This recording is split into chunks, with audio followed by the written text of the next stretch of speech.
এক গ্রামে এক পরিশ্রমিক চাষি থাকত।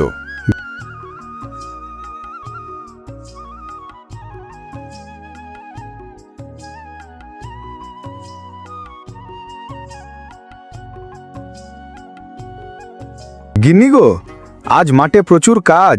আজ সময় সময় আমার লেগে মুড়ি নিয়ে চলে আসবে। বেশ, তুমি মাঠের দিকে রওনা দাও, আমি বাড়ির কাজটা ছেড়ে যাচ্ছি। রহিম মাঠে প্রচুর কাজ, তার লেগে সে আর সময় সময় মাঠের দিকে রওনা দিল। রহিম মাঠের মধ্যে এসে সময় নষ্ট না করে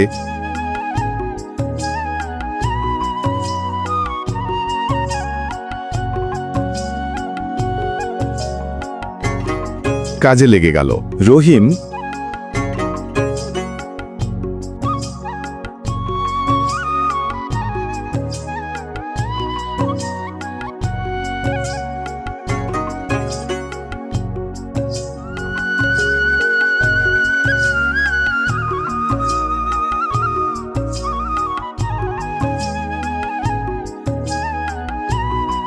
খুবই ক্লান্ত হয়ে একটা গাছের নিচে ছায়াতে বিশ্রাম নিল।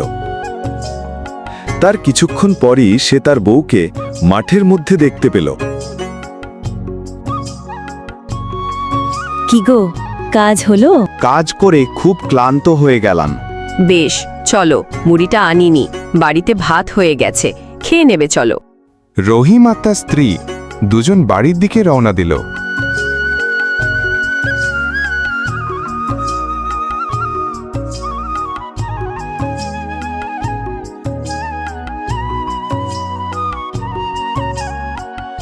রহিম আর তার স্ত্রী দুজনে ভাতটা খেয়ে বিশ্রাম নিল।